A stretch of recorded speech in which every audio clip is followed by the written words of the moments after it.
नमस्ते दोस्तों, हिंदी वर्ल्ड में आप सबका स्वागत है. ഇന്ന് നമ്മൾ കഴിഞ്ഞ ദിവസം ഡിസ്കസ് ചെയ്ത ക്വസ്റ്റ്യൻസിൻ്റെ ബാക്കിയാണ് ഡിസ്കസ് ചെയ്യാൻ പോകുന്നത്. ചോദ്യം, സുജാൻ സാഗർ കെ രചനാകാർ കോൻ ഹെ? സുജാൻ സാഗർ എഴുതിയത് നമുക്കറിയാം, ഘനാനന്ദാണ് ഉത്തർ. ഇനി ഘനാനന്ദിനെ കുറിച്ച് അറിയേണ്ട കുറച്ച് വിവരങ്ങൾ പറയാം. ഘനാനന്ദ് രീതിമുക്ത് കവി ഹെ. അദ്ദേഹം ആനന്ദ് ഘൻ എന്നുള്ള പേരിലും അറിയപ്പെട്ടിരുന്നു. അദ്ദേഹത്തിൻ്റെ ഏറ്റവും ഫേമസ് ആയിട്ടുള്ള ഒരു രചനയാണ് സുജാൻ ഹിത്. അതിൽ 507 പദസങ്കലിതാണ്. അതിസൂദോ സനേഹുക്കോ ബാരൻ ഹെ കെ കവി और घनानंद दिल्ली के बादशाह മുഹമ്മദ് ഷാ കെ മീർ മുൻഷി ദേ. ബ്രജ് അഗ്രണിയായിരുന്നു.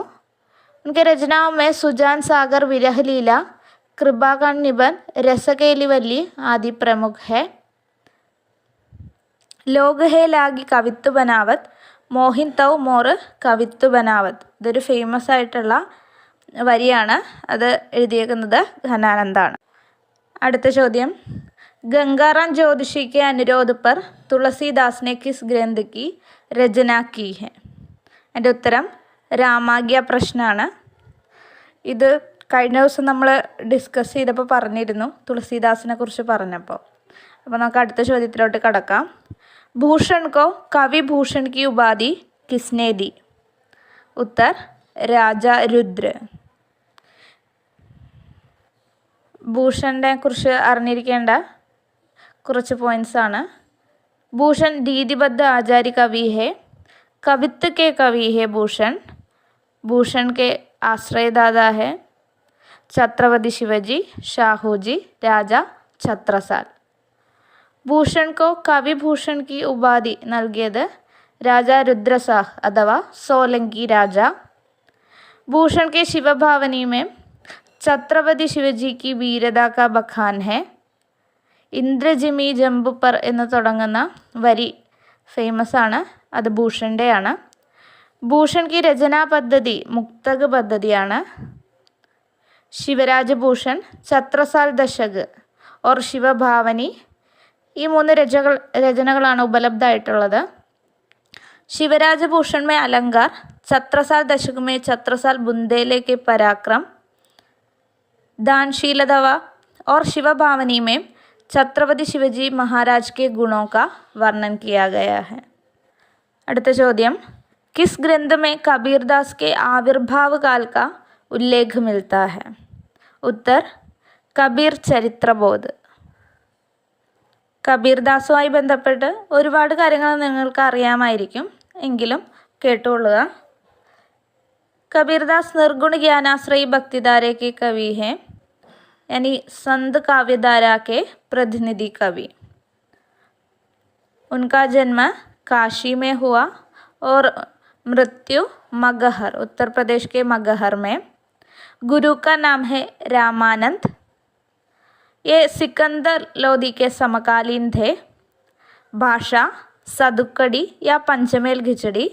പഞ്ചമേൽ ഖിച്ചടി എന്ന് പറഞ്ഞത് ശ്യാം സുന്ദർ ദാസാണ്. കബീറിൻ്റെ വാണിക സംഗ്രഹ് ബീജകാണ്, അത് ശിഷ്യ ധർമ്മദാസാണ് സങ്കലനം ചെയ്തത്. അതിൻ്റെ 3 ഭാഗങ്ങളുണ്ടെന്ന് നിങ്ങൾക്ക് അറിയാമായിരിക്കും. സാഖി സബദ്, രമൈനി. ഇനി ഹസാരി പ്രസാദ് ദ്വിവേദി കബീറിനെ കുറിച്ച് പറഞ്ഞത്, ഭാഷാ पर कबीर का ज़बरदस्त अधिकार था, वे वाणी के डिटेक्टर थे. कबीर समाज सुधारक पहले और कवि बाद में है. അടുത്ത ചോദ്യം, തദീയ സമാജ് के संस्थापक कौन है? उत्तर ഭാരതേന്ദു. ഭാരതേന്ദു ഹരിശ്ചന്ദ്രാണ്. ഭാരതേന്ദു ഹരിശ്ചന്ദ്ര ജനിച്ചത് കാശിയിലാണ് 1850 ईस्वी में. ഗുരു രാജാ ശിവപ്രസാദ് സിത്താരെ ഹിന്ദ്. ഭാരതേന്ദു എന്ന ഉപാധി ഉപനാം രസായാണ്, രസ ഉപനാം. ഭാരതേന്ദു हरिश्चंद्र की समस्त रचनाओं की संख्या 175 है और उनमें काव्य ग्रंथों की संख्या 70 है. प्रमुख काव्य ग्रंथ प्रेम सरोवर, प्रेम फुलवारी, പ്രബോധിനി, വർഷാ വിനോദ്, ബക്കരി വിലാപ്, ദശരഥ വിലാപ്, പ്രേമ പച്ചാസ, ഇതൊക്കെയാണ് ഇമ്പോർട്ടൻ്റ് ആയിട്ടുള്ളത്.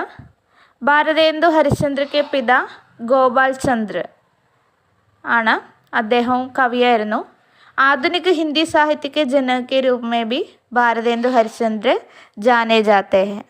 അടുത്ത ചോദ്യം, ഹിന്ദി നई चाल में ढली सन 1873 ईस्वी सही कथन लिखिए. എൻ്റെ ഉത്തർ, हरिश्चंद्र चंद्रिका के प्रकाशन से सुधरी हुई हिंदी का उदय माना गया. ഭാരതേന്ദു ഹരിശ്ചന്ദ്ര ഇറക്കിയ മാഗസിനാണ് ഒരെണ്ണം ഹരിശ്ചന്ദ്ര ചന്ദ്രിക എന്ന് പറയുന്നത്.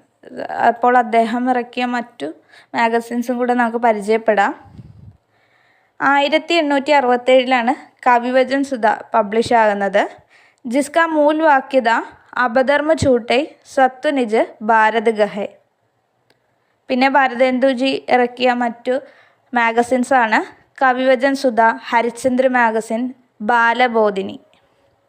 കവിവചൻ സുധാക്കോ 1875 സാപ്താഹിക ആക്കിയത്.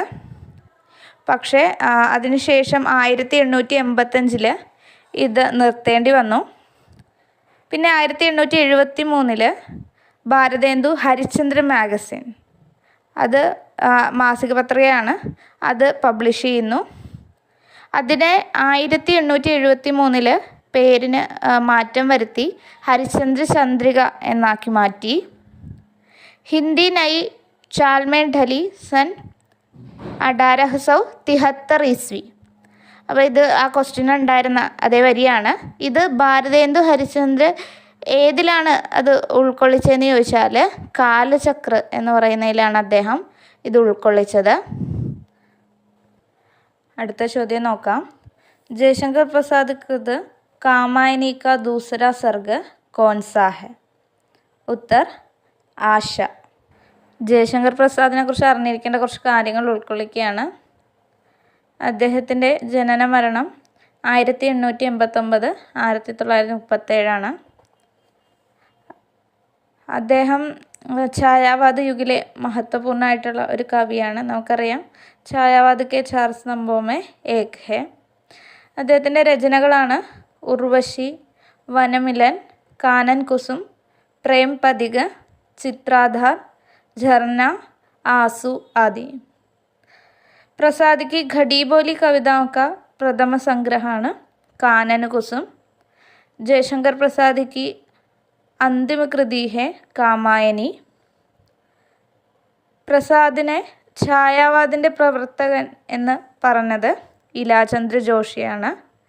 കാമായനിക്കോ മാനവതാ കാ രസാത്മക ഇതിഹാസ് എന്ന് പറഞ്ഞത് നന്ദദുലാരെ വാജ്പേയി. കാമായനി കോ മാനവ ചേതന കാ വികാസ് കാ മഹാകാവ്യ എന്ന് പറഞ്ഞത് നഗേന്ദ്രാണ്.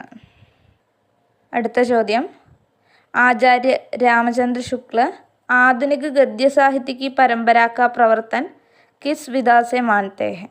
അതിൻ്റെ ഉത്തർ, നാടകമാണ്. അപ്പോൾ നമ്മൾ